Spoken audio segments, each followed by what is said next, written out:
Assalamualaikum warahmatullahi wabarakatuh. Bertemu lagi untuk perkuliahan online. Pada kesempatan kali ini kita akan membahas tentang farmakokinetik. Kemudian nanti juga ada beberapa obat premedikasi. Kita mulai saja. Sebelumnya nanti tidak ada tugas ya untuk materi kali ini. Mungkin nanti akan ada tugas dari dosen lain karena ini masuk perkuliahan tim, jadi kami membahas tentang farmakokinetik dan obat-obat premedikasi.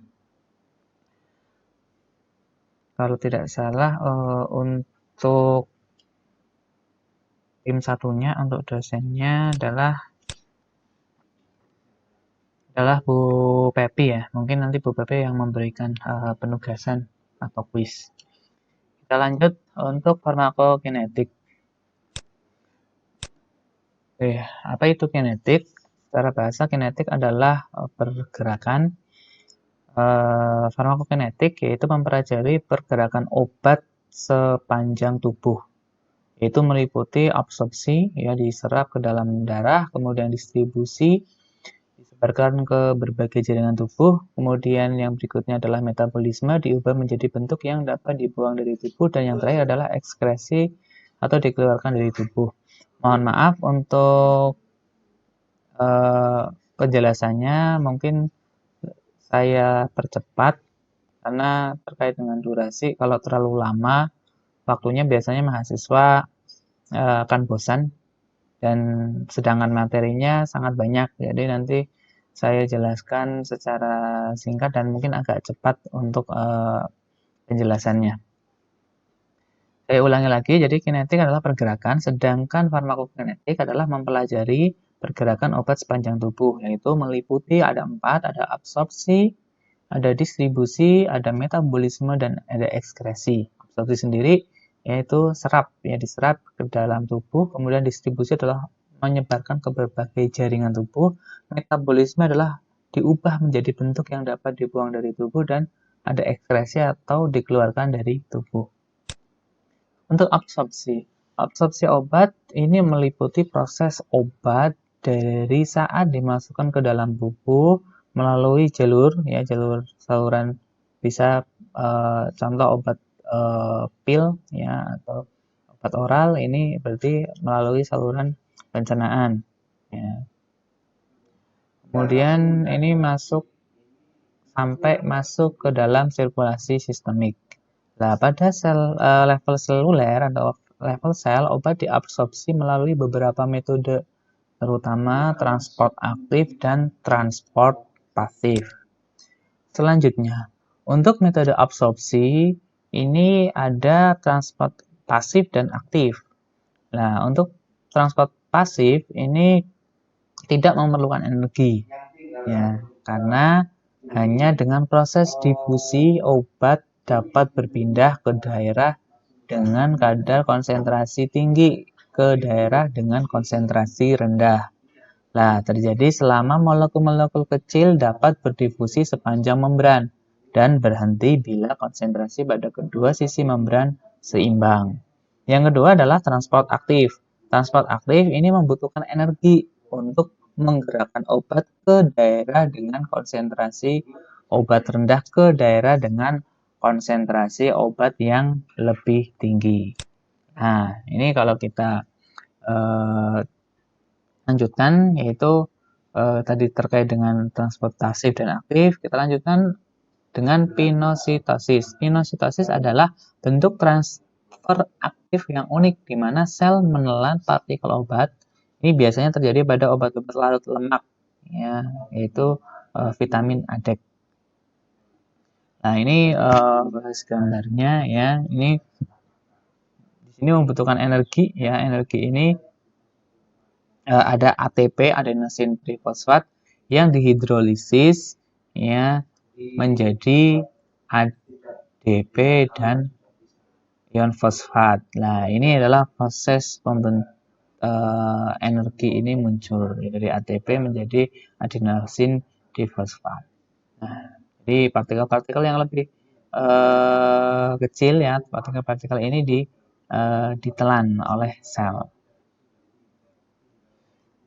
Selanjutnya adalah kecepatan absorpsi. Untuk kecepatan absorpsi apabila pembatas antara obat aktif dan sirkulasi sistemik ini hanya sedikit sel, yaitu absorpsi terjadi lebih cepat. Nah, ini akan menyebabkan obat segera mencapai level pengobatan dalam tubuh.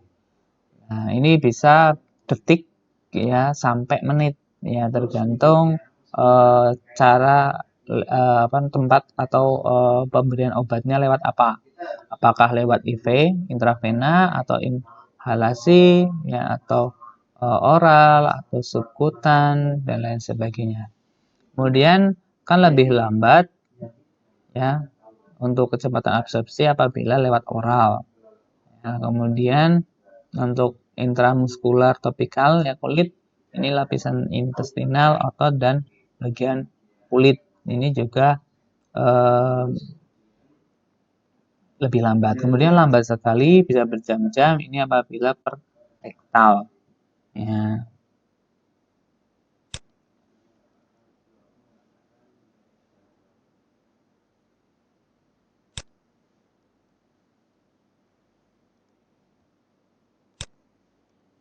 Oke. Kemudian faktor-faktor yang mempengaruhi penyerapan ini meliputi ada aliran darah ke tempat absorpsinya. Kemudian total luas permukaan yang tersedia sebagai tempat absorpsi dan waktu kontak permukaan absorpsi. Nah, kemudian kecepatan absorpsi juga diperlambat oleh adanya nyeri. Selain nyeri, ya juga bisa dari stres. Nah, nyeri dan stres ini mengurangi aliran darah dan mengurangi pergerakan saluran cerna, ya, serta retensi gaster atau lambung. Selanjutnya, untuk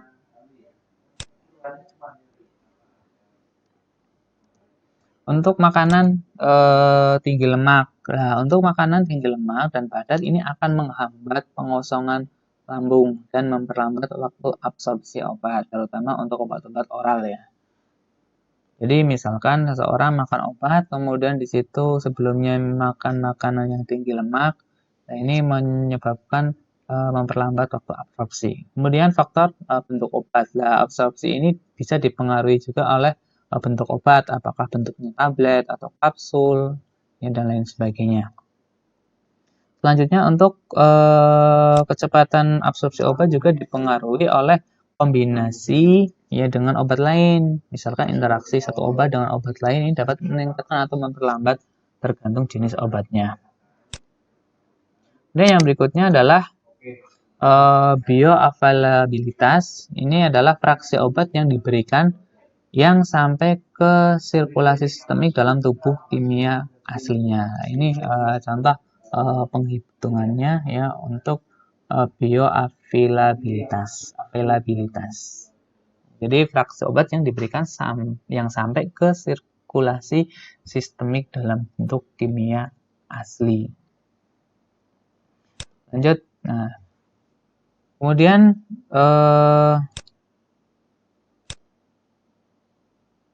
beberapa faktor ya yang mempengaruhi bioavailabilitas ini ada first pass metabolism hepar atau metabolisme lintas pertama pada hepar, kemudian ada solubilitas obat, ada ketidakstabilan kimiawi, dan ada formulasi obatnya. Selanjutnya hepar. Ini hepar merupakan organ yang berfungsi untuk menetralisir obat. Jadi obat yang diserap oleh usus halus ini ditransfer ke hepar sebelum beredar ke seluruh tubuh. Nah, ini hepar yang memetabolisme banyak obat sebelum masuk ke sirkulasi darah. Nah, ini yang disebut dengan efek first pass. Nah, metabolisme hepar dapat menyebabkan obat menjadi inaktif sehingga menurunkan jumlah obat yang sampai ke sirkulasi sistemik. Nah, sehingga kadang-kadang obat harus diberikan dosis obat yang lebih banyak. Selanjutnya adalah distribusi. Apa itu distribusi? Distribusi obat adalah proses obat diantarkan dari sirkulasi sistemik ke jaringan dan cairan tubuh. Nah, ini tergantung ya beberapa faktor. Bisa karena aliran darahnya, ada karena bisa disebabkan kecepatan distribusinya karena permeabilitas kapilernya atau ikatan proteinnya. Nah, kemudian yang aliran darah sendiri, ya ini setelah obat sampai ke aliran darah, segera terdistribusi ke organ ya berdasarkan jumlah aliran darahnya. Nah, organ dengan aliran darah terbesar ini meliputi jantung, ya kemudian yang kedua adalah hepar atau hati, yang ketiga adalah ginjal. Nah, ini gambarnya ya terkait dengan struktur endotel, sel endotelnya di atau di hati, ya kemudian ini di struktur di otak, ya. Nah, distribusi ke organ lain ini seperti bisa ke kulit, lemak, dan otot. Ini jauh distribusinya lebih lambat dibandingkan ke jantung, hepar, ataupun ginjal. Nah, kemudian permeabilitas, ya, untuk permeabilitas kapilernya ini tergantung dari struktur kapiler dan tergantung dari struktur obatnya. Nah, lanjut. Kemudian yang berikutnya terkait dengan ikatan protein, ya, terkait dengan cepat lambatnya absorpsi, distribusi, ya. Ini kan di pengaruh aliran darah, permeabilitas kapiler, dan ikatan protein. Untuk ikatan dengan protein sendiri, ini obat beredar ke seluruh tubuh, ya. Ini berkontak dengan protein. Nah, ini dapat terikat ataupun bebas. Nah, obat yang terikat dengan protein tidak aktif dan tidak dapat bekerja. Obat yang dikatakan berikatan dengan protein tinggi apabila lebih dari 80% obat terikat protein. Selanjutnya metabolisme. Metabolisme proses tubuh ya merubah komposisi obat sehingga menjadi lebih larut air untuk dapat dibuang keluar tubuh. Nah, obat dapat dimetabolisme melalui beberapa cara, yaitu melalui metabolisme inaktif, kemudian diekskresikan, atau menjadi metabolisme aktif, nanti memiliki kerja farmakologi tersendiri, dan bisa dimetabolisme lanjutan. Dan yang berikutnya adalah beberapa obat diberikan dalam bentuk tidak aktif, kemudian setelah dimetabolisme baru menjadi aktif. Metabolisme ini terjadi di hati atau hepar, kemudian ada di ginjal, dan ada di membran usus. Selanjutnya, untuk kondisi khusus, ini beberapa penyakit tertentu ini dapat mempengaruhi metabolisme. Contoh adalah penyakit hati, ya seperti sirosis hepatis. Ya, pengaruh genetik ini juga berpengaruh. Jadi perbedaan gen individu ini bisa menyebabkan beberapa orang dapat metabolisme obat dengan cepat dan sementara orang yang lain ini bisa lebih lambat. Kemudian pengaruh lingkungan, ya lingkungan seperti orang yang punya kebiasaan merokok, kemudian orang stres, ini juga bisa memperlambat metabolisme. Kemudian beberapa penyakit, ya penyakit-penyakit kronis, kemudian operasi dan cedera. Kemudian usia, ya usia juga seperti pada orang tua, ya otomatis lebih lambat untuk metabolisme dibandingkan orang dewasa. Selanjutnya untuk ekskresi. Untuk ekskresi atau eliminasi, yaitu membuang obat dari tubuh. Nah, sebagian besar dibuang melalui lewat ginjal, kemudian melalui urin ya. Jadi dibuang melalui ginjal ya, jadi bersama dengan urin. Nah, tapi beberapa obat juga dapat dibuang melalui paru-paru atau keringat, ya, kulit dan traktus intestinal. Nah, waktu paruh itu apa? Waktu paruh adalah waktu yang dibutuhkan sehingga setengah dari obat ini dibuang dari tubuh. Nah, faktor yang mempengaruhi waktu paruh ini adalah yang pertama ada absorpsi, metabolisme, dan ekskresi. Dan ini penting untuk menetapkan berapa sering obat harus diberikan. Nah, satu obat diberikan dalam 4 jam, ini obat terbuang habis dari tubuh. Makanya biasanya kalau orang yang mengalami demam, biasanya kalau demamnya masih tinggi, diberikan obat-obat antipiretik, ya, maka biasanya ketika masih demam, belum turun demamnya, maka obat tersebut bisa diberikan setiap 4 jam karena terbuang habis dalam 4 jam.